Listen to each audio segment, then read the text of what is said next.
Got all 6 of your photos lined up. I'm only going to do this with one so that you can see how it's done. But if you had all 6 and you knew which f-stop was what, this will be really easy for you to do. So when you're ready, open your images in Photoshop, and it's important to make sure that each of the images is cropped properly. So right now I am on the crop tool. If you're not, select the crop tool. It's over to the left. It looks like that. And if you hover on it, it'll say crop tool, and you're switching from ratio to width and height.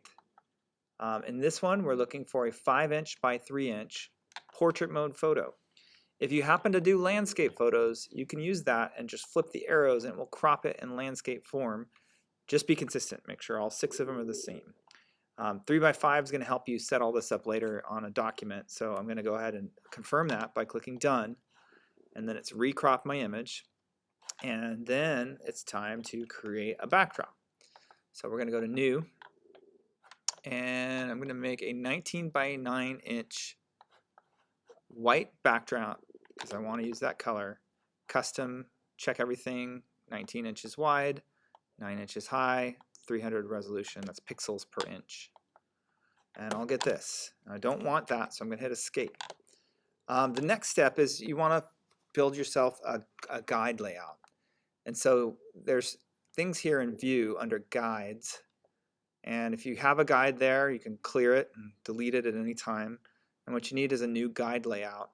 And then just need to basically set it up to where it's going to work for what you need to do.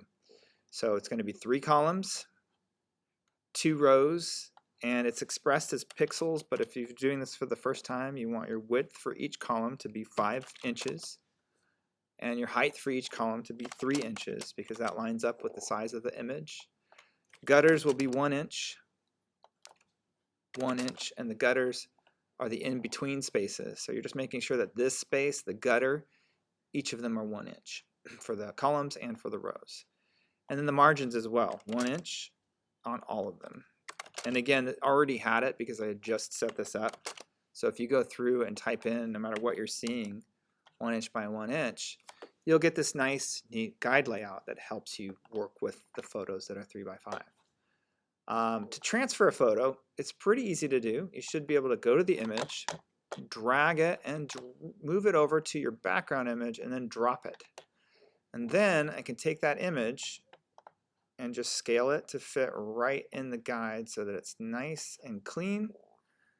And you're basically doing that. Notice that when you do this, your layers are on top, and when you have 6 layers, each image is going to be its own layer in its own spot, and that's representing the transparency, that's the location, and then it's all on top of the background. So layers work like that. Whatever's on top will cover up what's underneath, except for transparency space, do not cover up what's underneath.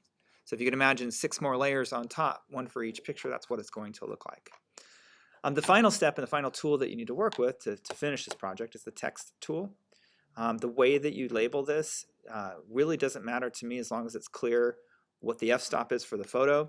So you could label it directly on the photo, or you could use the gutter below, create a text box, and then switch to the font and the size that fits in the text box, the color. These are all defaults from another project that I did, and that's a kind of a funky font, but it's not bad. I'm just going to go with something really clean. And then if this is my F 3.5, then that's how I'll represent that, or F3.5. And notice too that that actually makes another layer. So you'll have 12 layers in this layer section. Remember, if I put the background on top, well, if I put any of these layers below the background, actually it won't let me because the background's locked. But if they're rearranged, you have to rearrange them so that you can see each layer on top of the background layer. So basically that's what you're doing. You're creating 6 3x5s, keeping track of f-stops, and then labeling the f-stops for each photo. Your low f-stops will go on the top. Your higher f-stops will go on the bottom.